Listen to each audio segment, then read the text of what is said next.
encourage your kids. This is what you need to do. You can't do everything by intellect, and everything has to be what you learn in the books. If that's your path, then you'll be limited.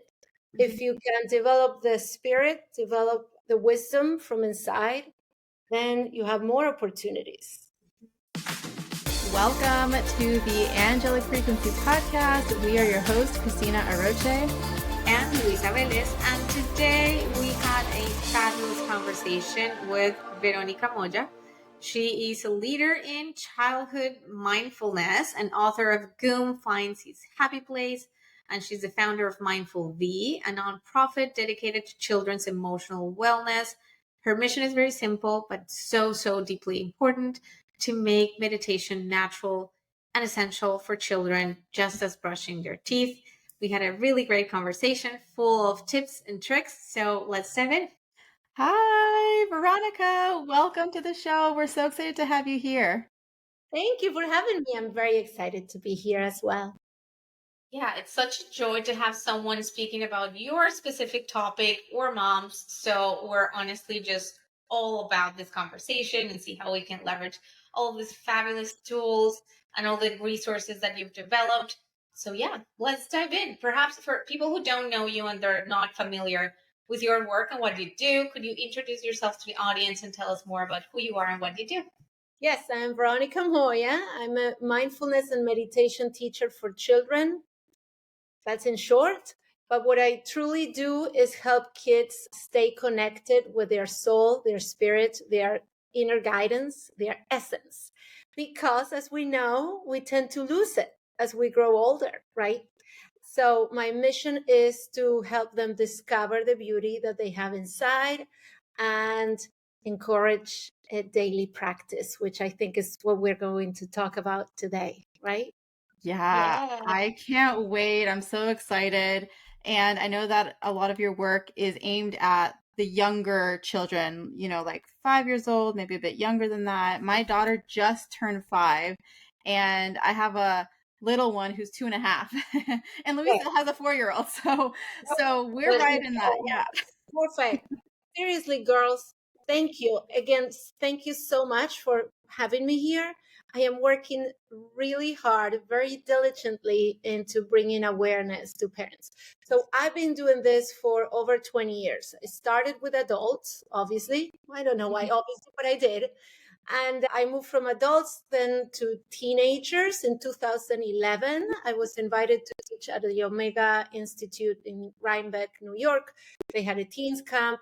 So, I started working with teens. And recently, for the past, I'm going to say 5 years, I've been focusing on children ages 5 to 12. And yes, you're right. I did work with younger kids, and this is my find. So I honestly, I've touched thousands of kids, and I can confidently tell you the sweet spot, the perfect time to start with this particular activity is 5 years old. Of course, you can start earlier. Of course, you do other little things. They call them mindfulness. It's really, playing.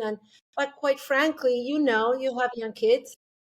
At 2, 3-year-old, what are they doing? They're learning.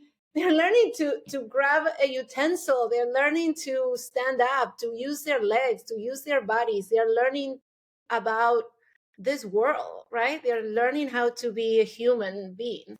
So asking them to go within and find that guidance and the voice inside it's a bit of it's a big ask.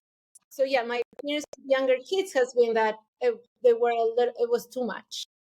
Anyway, well, I go on you have to reel me in. I have so many questions. I'm so excited to talk about this. Well, I know for one, you have your new book, which I want to dive into. But my first question before we get into the book stuff is I was really curious about what inspired you to move through the ages and kind of get to the younger age. Like, was there something that happened or something that you were inspired? How were you guided to kind of move through from teens and then down to the lower age group? Yes, thank you. Well, working with adults, I'll be honest, it was very frustrating. So well, it's heartbreaking, right? So I used to be an intuitive consultant and teach adults, how to manage their emotions, their lives, how to achieve their goals, how to be fulfilled, right? I thought that's what they came for, right? And it turns out it seemed like A, they didn't want to hear it. B, it was too hard. It was some were already too jaded, for lack of a better word. And and most adults that is like, oh, I can't meditate. I can't meditate. There was such resistance. And so I realized very quickly that it's too late when we are grown-ups. I mean, it's not too late. You do. I mean, there's lots of people who are doing this for grown-ups. Tony Robbins, Joe Dispenza, Louise Hay, who just, she passed, but so many have made so much money with the new age and self-help industry, right? And it's all for adults because of that need that we have of fulfillment and that, the thing that's missing. So because of that, and I just lived it day by day, every day, anytime I would see a client, and I'm pretty empathic, as you might be as well. As women, we feel what other people are feeling. And so that was very sad. It was sad. It was overwhelming for me. So I switched to teens. I think also, I'll be honest, I think it happened pretty organically. My entire life, I just always kind of went with the flow. So, I wasn't feeling fulfilled and happy about teaching adults. And then, like I said, I have so many other colleagues and friends who are doing that work. So they don't need me, I felt. And then, it just very organically brought me there. And the story of my life, I was very aware, and I'm very happy with my life today. I feel fulfilled. I feel that I've done really well, both career wise and in my personal life. And for me, it's just because of my connection with my spirit, with my soul. So, yes, I am passionate. So when I discovered that, I said, all right, well, if the kids were able to learn these skills when they are young, just like brushing your teeth, then when they become our age, they're not going to be hidden for the self-help aisle, or having to go to therapy or have pills or anxiety and all that stuff, because we self-regulate, right? Our bodies are wise. We got everything that you need inside of us. We are programmed. We have been designed to do well, to succeed, and we are the only species that get in the way of that. Other, on the animal planet, they know what they're doing. They know where they have to go. They don't speculate. They don't, they don't wait. They don't use their intellect. Oh, is this convenient or no? Maybe this career make me more money. Like, yeah, but then, you know what I mean. Right. Yeah, totally.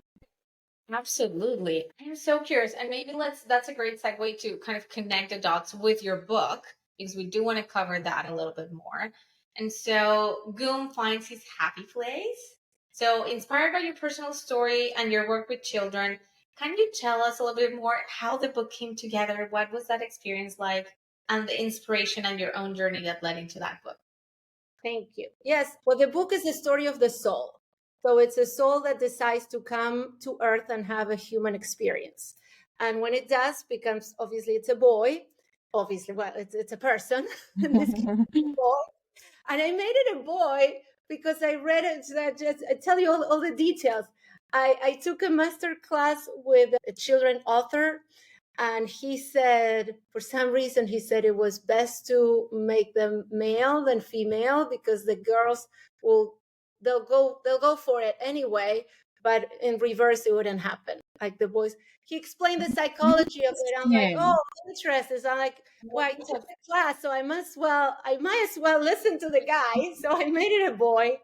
But it's really the story. I mean, it's inspired my own personal story. When I was little, I remember my non-physical, for lack of better term, my soul journey. Wow. And this was hard. And I think this happens to a lot of kids and we don't know about it because I didn't verbalize it. I knew that was bananas. I was a smart kid and I'm here and I'm human, and I don't think, I mean, I don't know how much I truly knew, or, I don't know. I knew there was something else and I felt a little out of place. But I was very well adjusted. I was successful. I was popular. I was a very normal, happy kid, right? So that's important to point out, that my work is, I mean, I work with all kids, everybody, but truly is for the regular person that, without problems. So the book is about the soul that comes to be a person. And when he's a person, he has a hard time in this life adjusting. And of course, then he learns to meditate, and this is how he learns to go to his happy place. And he learns that he can find his magic and his bliss just by going within. It's amazing. Thank Let's you. stop for a second. So the journey of making the book, it was a very long one. I'll be honest. The book, I wrote it fast. The writing was, I changed a few things along the way, but that was the easy part. The drawing was the I'm not an artist, but I was like, there was no way someone else was going to illustrate it for me, so I did the illustration. So you took everything, illustration and all. Wow. Yeah. But let's back up. You said something super interesting. So you tell us more about that remembrance for you. So you when you were younger, you remembered the in between. I remember vividly.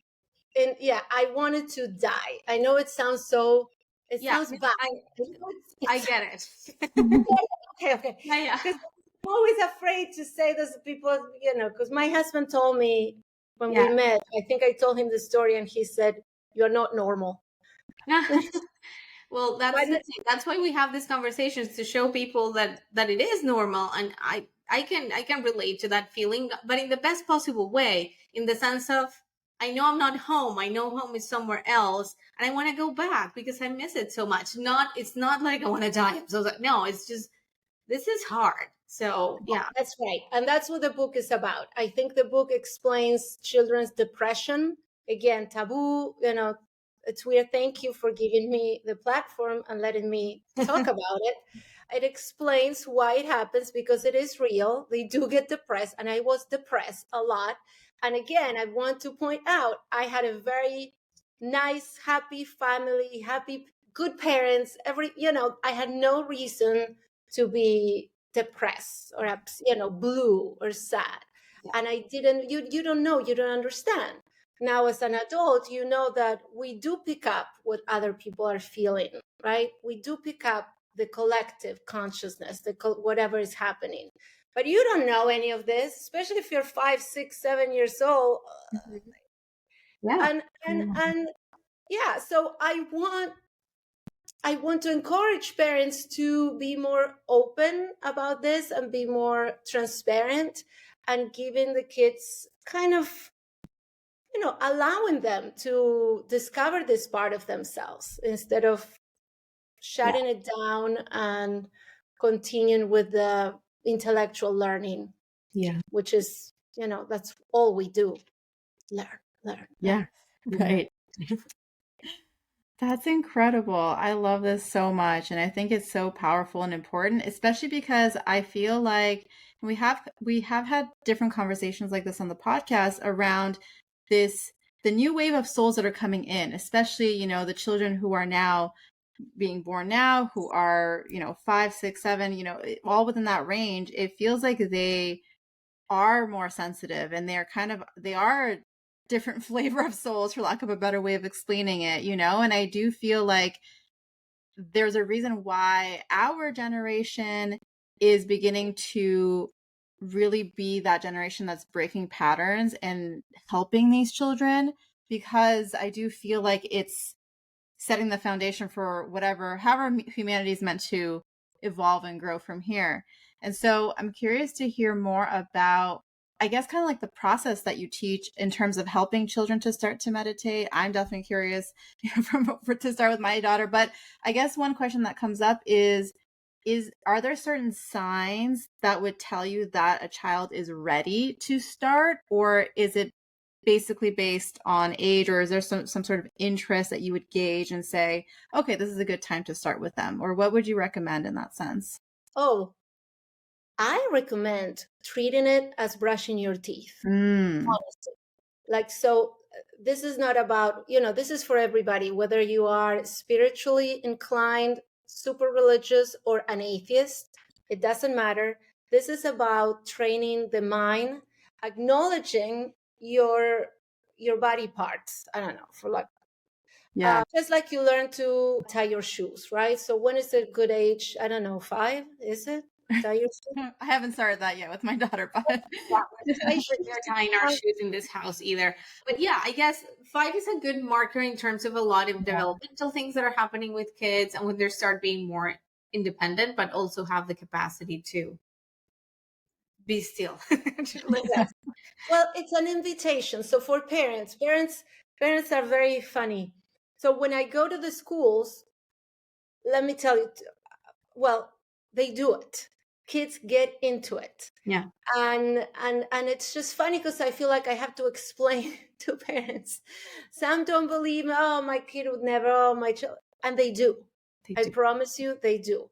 And I think it has to do with having that certainty. And so if you're a parent, try it yourself, have that serenity and the knowledge and the trust that this will work out. I mean, this is what they need. This is like water. It's like, that's why I like to compare it with brushing your teeth, because I don't care if you're ready, you're not ready. You're going to have to do it, or they're going to rot.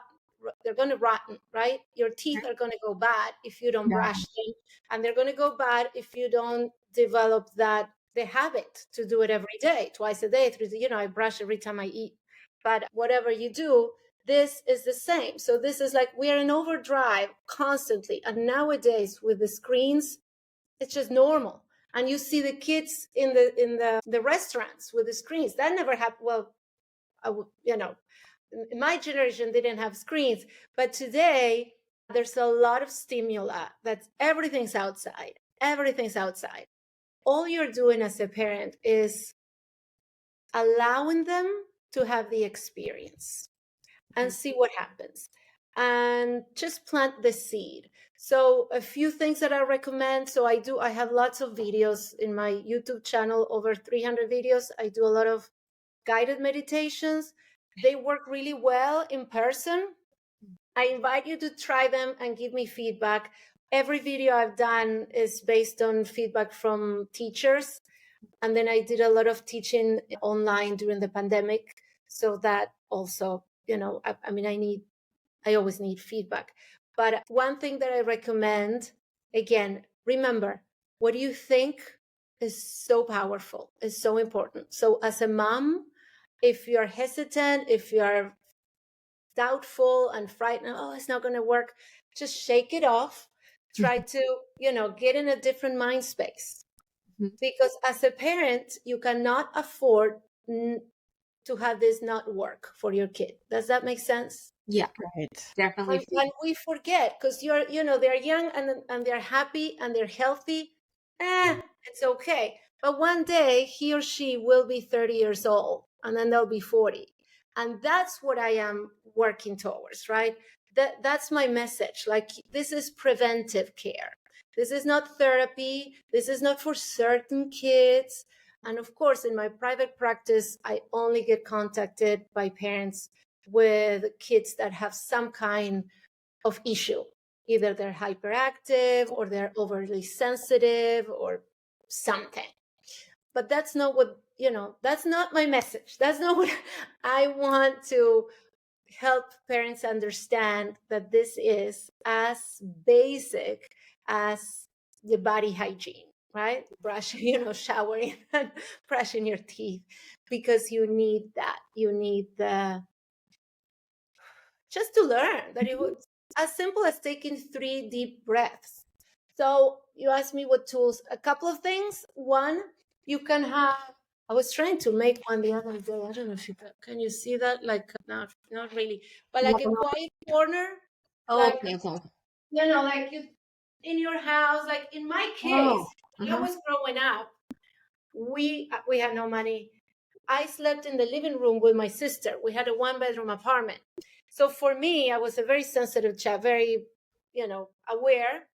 I used to have my special time in the bathroom because it was the only place where I can be alone. Nobody's watching me. uh-huh. Yeah. Otherwise, I mean, there was no No private privacy. private space. So if that's the case, be mindful of that. And even if they don't have their own rooms, a lot of kids share rooms with 2, 3 brothers or siblings. Have a corner in the house that's for you to have a private moment. Mm-hmm. And that's what I would call it. Don't define it. Don't tell them what they had to do. Don't call it don't call it anything. And don't ask them, how did it go? What did you do? What did you think? What did you feel? No.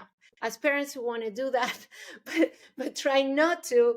This is, if you can teach them that this is their private time for themselves to connect with their magic, with their essence, with their beauty, and that's it.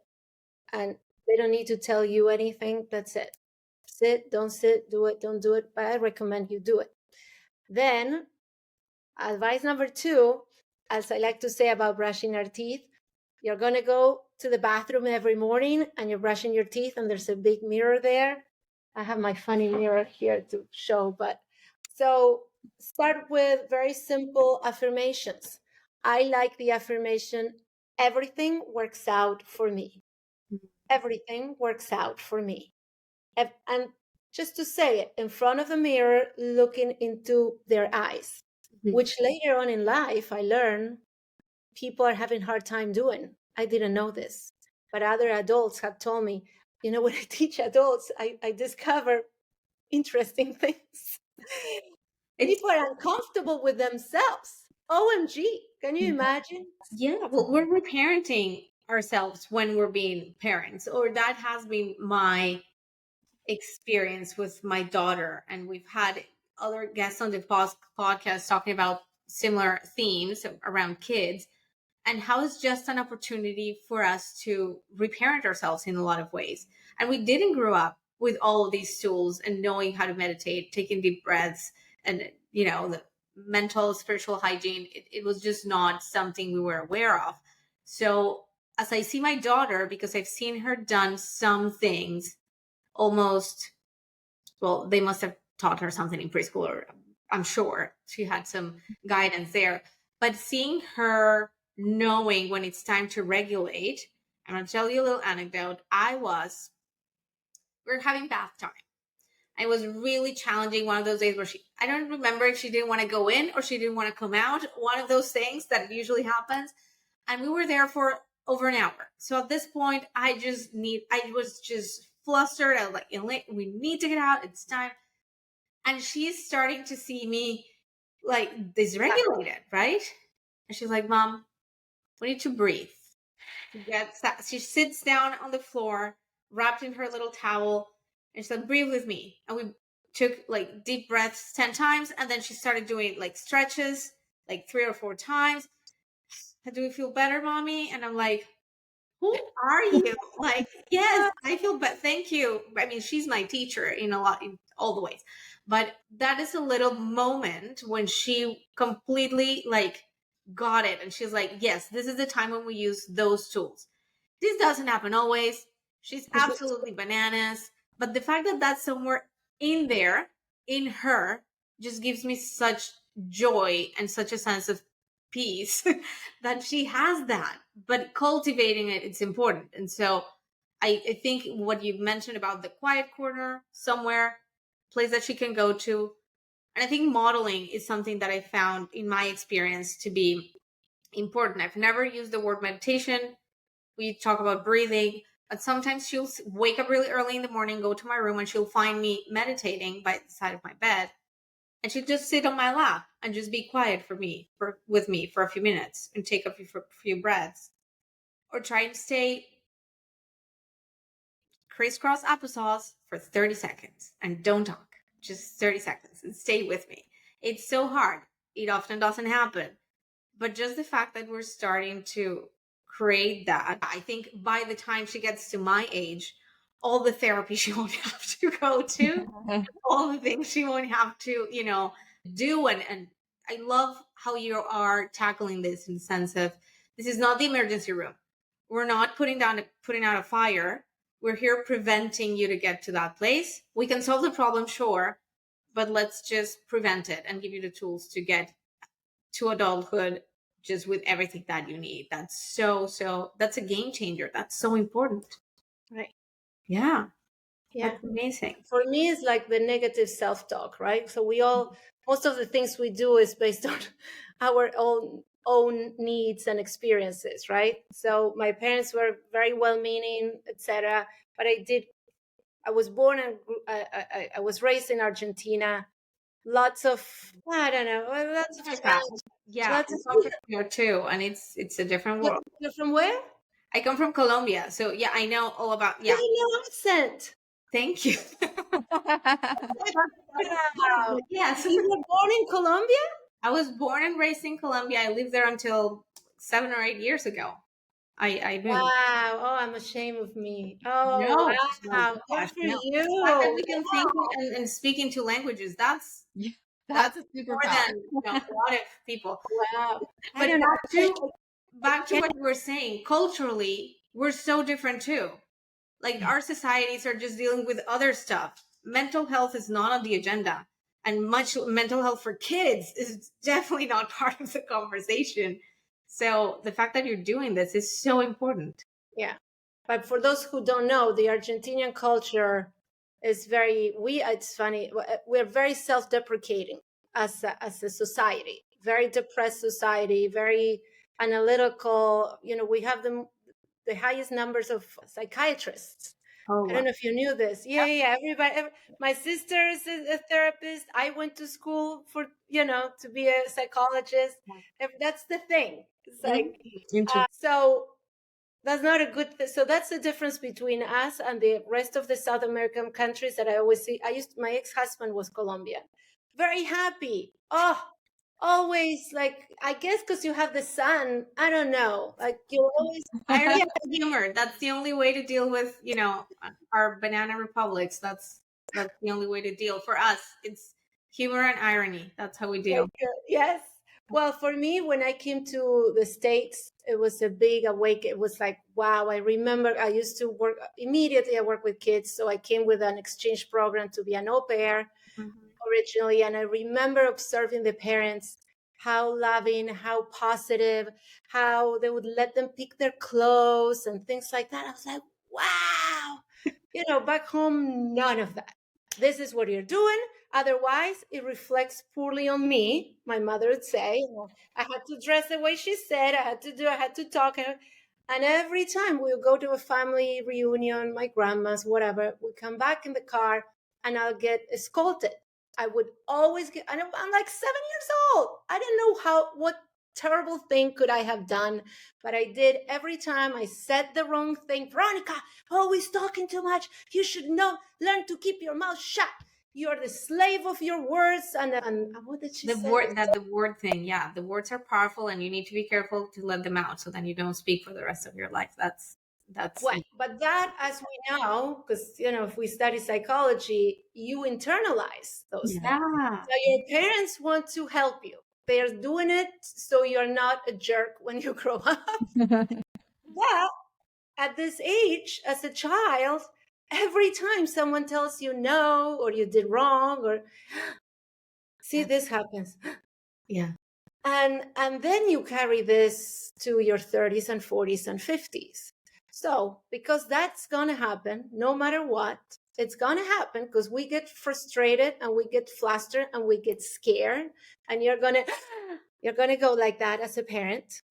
Then it is so important that they have the tools to self-regulate, to go inside and to go with those, positive affirmations. I have a lot of videos about that. Lately, I started making videos about meditation, affirmation, and gratitude. So you can pick one of the three modalities or one of the three activities.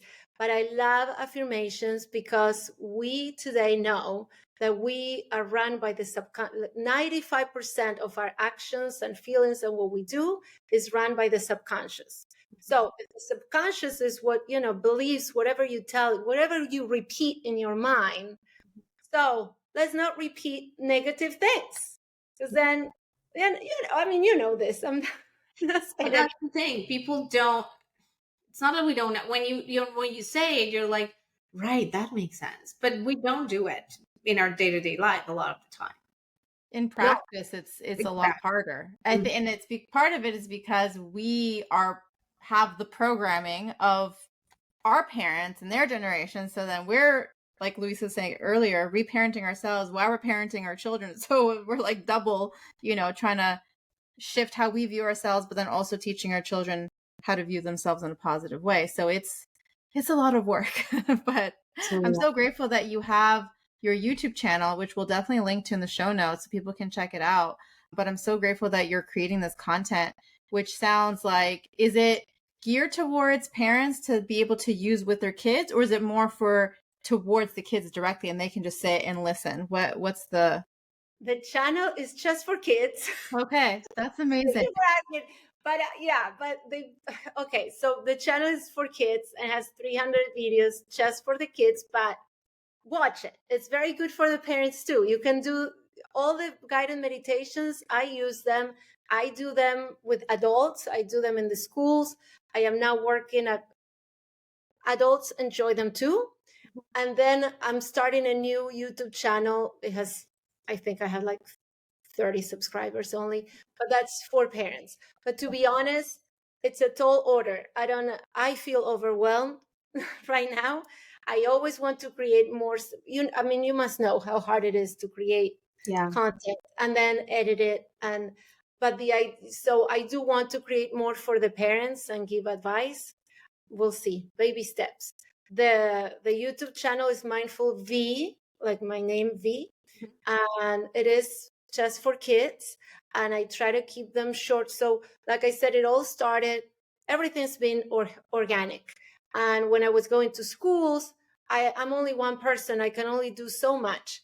And the teachers really liked it. So I started making these videos and they'll show it every day.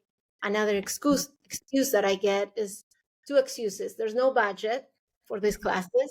And number two, there's no time because they have to prep for this test. And they always have some tests. I understand. Always some tests. The older kids, right? Yeah. I'm like, and I try to tell the teachers, listen, if you did this, they're going to do better with the test instead of being tense every time. Yeah. Anyway, the ones who listen, they were playing my videos every morning before the class started. So I make them 5 minutes or less because I'm trying to minimize the excuses and the pushbacks. So just 5 minutes, 5 minutes a day, positive thinking, gratitude, affirmations, whatever it is. It's just a little reminder of, that's there. You got this. I love this so much. It's so good. And I love how practical you make it, because exactly to your point, I feel like that's such a common thing, even though it's simple, and yet our mind makes it complicated. Like, I don't have time for this. And, and I was going to say, what do you say to people who tell you that? Like, oh, I don't have time for this, or we got busy, or I forgot, or whatever. It sounds like it's making it a habit, just like you were saying with brushing your teeth, and getting into the habit of morning or maybe before bedtime or something to implement. Right? Yes, so I have a bedtime ritual as well, which is easier to do, I bet, with younger kids. You still read to them, right? Yeah. Right. But once your kids, so this is another little thing that I learned, and that's why I like to start at 5. I notice when the kids are 9, 10 years old, they're already a bit skeptical, which is so sad. Oh, wow. So, so sad. I said, you know the magic inside of you? Nah. Now, these are kids from New York City. So maybe that has something to, in Washington Heights. Yeah. Upper West Side. Yeah. Some said yes, but in general, I got that. I got the ouch. That's sad. So, and then also probably when your kids are 9 or 10, you're not reading with them at night. They just go to sleep and they do their thing. So I'm just being realistic. I think morning in the bathroom, brushing your teeth, there's no excuses. Instead of doing it mindlessly and just like that, have a minute, look at yourself, love yourself, affirm positive things for yourself. And this is how you start your day. Mhm. And then know that you have other things that you can do when you're stressed, like deep breathing. And, we have the balloon breathing. And there's, but we have to come up with things that are easy and small to do, because as we grow older, we get embarrassed by doing certain things. So that's also why I say you just let them have their corner. Don't ask them. Because I remember my dad one time making fun of me. I was doing my first communion and I was like this. I was very into it. I was like very deep in the connection, right? And he's trying to film me. He'd always like to do videos. So he's complaining that I'm like this. He can't get me. I'm like, dude. And I'm as a child, I was thinking like he's not supposed to be saying this. Like what? I Right. didn't say it. I Right. was 8 years old. But I'm like, That's so interesting. Yeah, I'm having a spiritual right. experience right here, Dad. The video is not important. That's so interesting. But I love He made me feel self-conscious. right, He right. made me. And then I you do felt it again. ridiculous. Yeah, I felt so. I don't want to be seen. right. If you're having your private spiritual moment with you, whatever that is, that's what it should be. It's not for Right. So that's why I want to emphasize as a parent, don't ask them to share unless then we can do other activities as a family, which are fabulous as well. And you can do a gratitude circle and you all sit together and you'll write in your journals, perhaps once they're a little older. And I have this exercise about turning everything that happened today into a thank you. So thank you because I had 2 legs and I could walk to the bathroom. And it's like the silliest of things. Like it's super, super, super like ridiculous. Like, for those people who are like, I have nothing to be thankful for. I have a terrible day. Well, no, you have 2 eyes, right? You have a nose. You can do this. You can do that. So you can be thankful. We Love have electricity. We Yeah. have so many things that we take for granted. many things. I love it so much because yeah, and as you're talking, these are all things that for us as adults can help us build up some of these things into our own habits, into our own routines that we struggle so much to keeping things consistent and making it part of our everyday life is not necessarily something that we do all the time. But as we try to teach these things to our kids, standing in front of the mirror, doing positive affirmations, looking at yourself in your eyes and say nice things. That's something that us as adults are like, am I ready? And here we go. So just by doing it with them, we're doing it for ourselves too. So I think Yes. that's the genius part because we are working on our own habits, sitting the thank yous. I love the thank yous to wrap up the day and just to say our thank yous for, whatever. And they're gonna, if we make it silly, they're probably gonna laugh. They're probably gonna relax, meditating before bed. This is one of the things that I wanted to ask you. All of it sounds wonderful. So, but then we're talking about screen time in a way because we're looking at your videos and things like that. What is the best practice or the ways that you've seen people do this when you're playing videos for kids? So are we supposed to watch the videos, learn kind of how to do it, and then do it in the bedroom without a screen? Like, how do you introduce your work to kids, and how do you blend that into different kinds of routines? Okay, well, the videos, I do a lot of guided meditations. So you close your eyes. And I always say, close your eyes. So you just hear me. Okay. You're not supposed to. I mean, you see me in the beginning when I introduce the activity, and then close your eyes and I do the meditation. That's a very good question. And I actually never thought about it. In the schools, they were playing the videos, but like I said, I just say hello, half a minute, in the beginning, and I introduce the activity, and then usually it's close your eyes and do your thing. Okay. As they go Which to means, bed, that makes sense to just play that and have them just well, relax. yeah, you just play it. They don't need to. There's They nothing don't to. see it. There's nothing to see. There's nothing to see. Yeah, no, and the I don't even half the times I'm not in the screen either. There's just some other image, and it's just the voice and the music, and they get into it. I was I'll never forget this one time, especially when I'm new. Like, I go to a school, some teacher invites me, and I go as a guest for a few minutes just to do the activity. And I don't know why this one day I had it on my phone and I play a meditation. I think it was a 6-minute meditation. It was a guided meditation that I did. It's my voice. I don't know why I didn't do it. I'm there. I don't know. I play it. I don't understand. I cannot remember why I did that.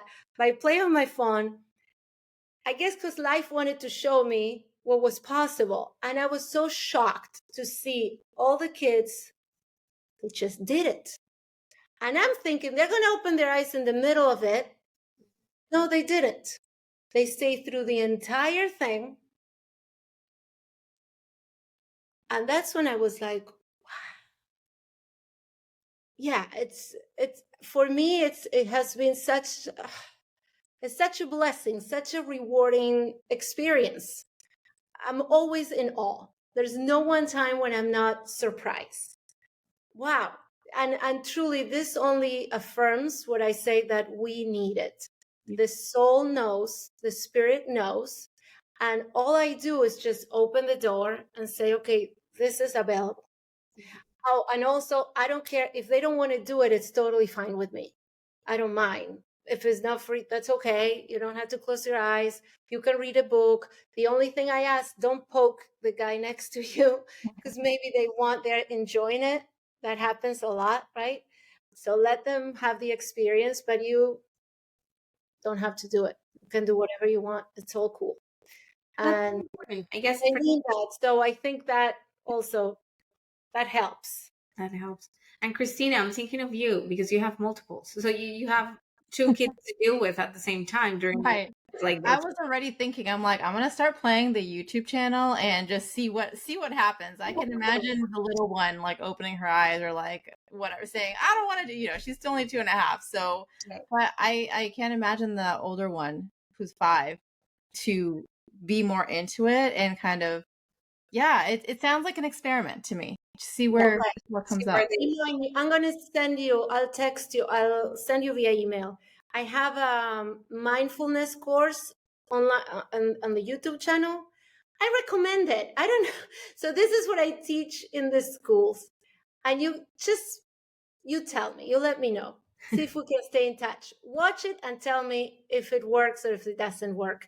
We did this in the schools. It worked, but again, skeptical people told me that's because the kids already knew you. That's why they liked it. If it's people, they're not going to go for that, because anything that's learning, they're not interested in. Right. But this is a very easy, it's an easy program. It's just mindfulness.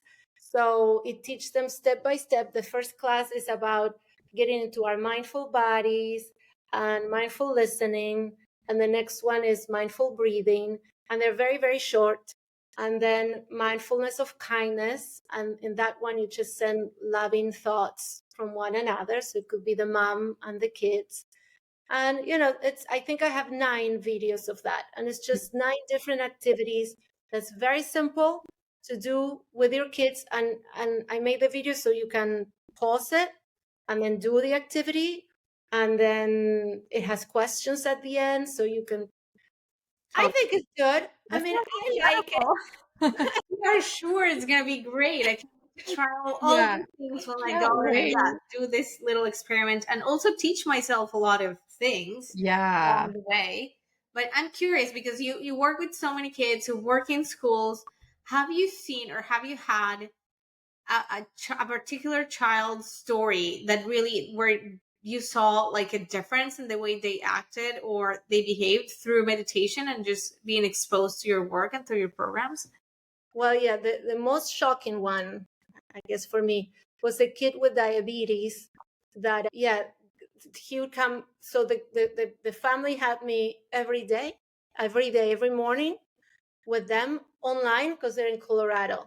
Mhm. And they say this helped him regulate the insulin levels. Wow. And then there's notes from the doctors. And they did, she's in the New York Times interview them. And Wow. you know, That's incredible. was that, I think that's the biggest, like, Right. Top of the shoulder. Good job. wow. And then, wait, I have a few actually. So a funny one was this kid. The parents reached out to me because she was very anxious. She had to go to the doctor and she was going to get a shot. They had to take blood or something. And she was about 9 years old, something like that. All right. So I sit with all of them, the parents and the kid. And I did one of my guided meditations, which is about magical doves that make your dreams come true. So you tell them a wish and you release the dove, and there it goes to fulfill your heart's desire. All right. So, I did my what I usually do, explaining how to relax and breathe and this and that. We did the meditation. And then, okay, so then I see them the next week. And so, how did it go when you went to the doctor? So she's very happy. It turned out that she didn't get the shot. They didn't have to. Oh, her dream came true. Wow. I love that. That what it was for. That's fantastic. That's fabulous. Yeah. I have that's a customer for life. That's a customer for life manifestation like that. Manifestation. She really did it. I was Wow. blown away. Because the parents and myself, we were like all working on her, her Yeah. getting calm and regulating and breathing and thinking of other things and this and that. And then she went for it and she Went got it. beyond. Yeah. And that was such a that's great. That's a great first experience. It's like going to the casino and winning big the first time you go. This You right. always want to go. Of course. I That's think it's going to so be like that great. always. Wow, I love that.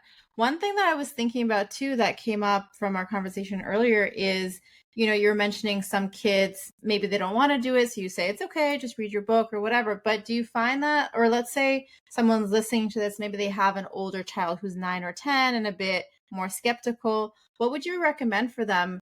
Would you encourage them to continue to expose their child to these practices, even if their child is a bit resistant? Or how would you navigate a situation like that to help the child open up to the idea of mindfulness and meditation and things like that? Perfect. Excellent question. In this case, the parent is the key. Like you were saying, mirroring, right? So all you do is, this is what I need to, mommy is going to do this. Do whatever you want, but don't be a jerk. Don't come, play the drums next to me because I need to have my quiet, yeah, that's it. If you like, I recommend, you can do the same. You can join me, don't join me, but I'm doing this. And I recommend you play music if you want to play a guided meditation on purpose. So maybe you get into it or whatever it is. And again, no one trusts that the soul knows. So he's a very wise being, your child, him or her.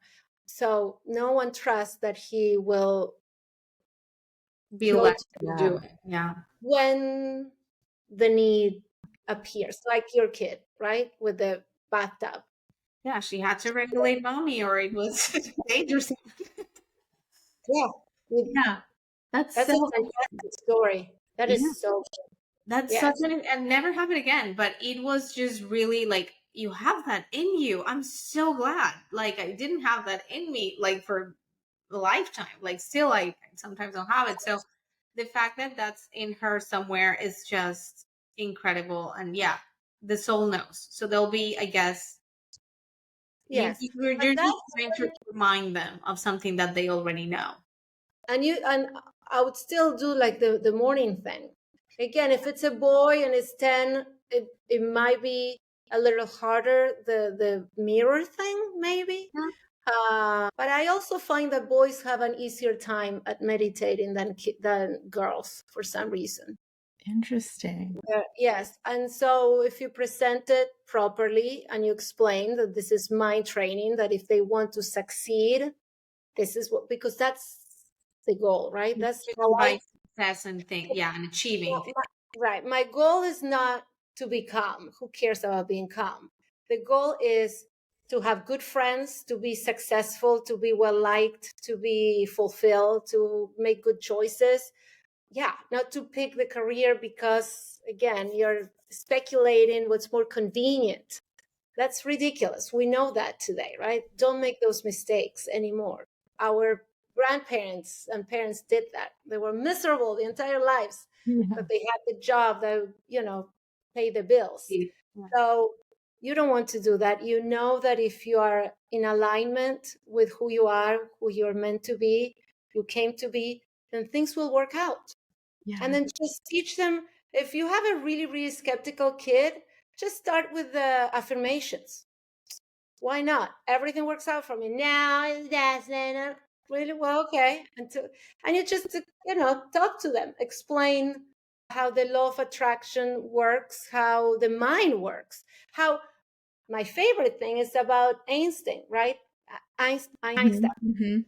He's still out there as the biggest genius, right? And they said when he died, they opened his brain, they studied the brain, and they thought they were going to find, a bigger frontal lobe but they didn't. What they found is that both the left and the right brain were equally developed. Yes, he worked with them equally. So he was very, very intuitive, very, very creative, and the intuition was up there. Interesting. So encourage your kids. This is what you need to do. You can't do everything by intellect, and everything has to be what you learn in the books. If that's your path, then you'll be limited. If you can develop the spirit, develop the wisdom from inside, then you have more opportunities. Yeah. So That's true. incredible. So true. Well, we've learned a lot, and I love that these are all simple, realistic things that we can do every day. The corner, the quiet corner, the gratitude and our thank you list before bed, your videos morning and night, affirmations in the mirror, is all those are all things that are very achievable that we can do in our everyday life, and that also we should be doing them for ourselves. So we're just gonna go along for the ride with them, and we're gonna teach ourselves how to build those skills and just have those habits moving forward. That's amazing. I love it. Yeah.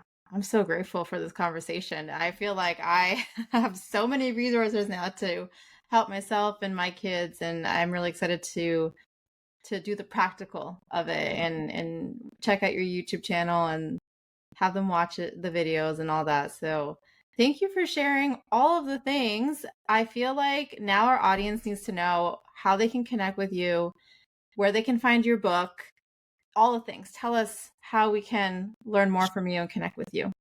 So my name is Veronica Moya. Very easy to find. My website is veronicamoya.com. And the book is Goom Finds His Happy Place. And it's everywhere where books are sold. So Amazon, Barnes and Noble, or your regular bookstore. If they're still out there, just go and ask them, and they can get it. They can have it. So you can support mom and pop shops.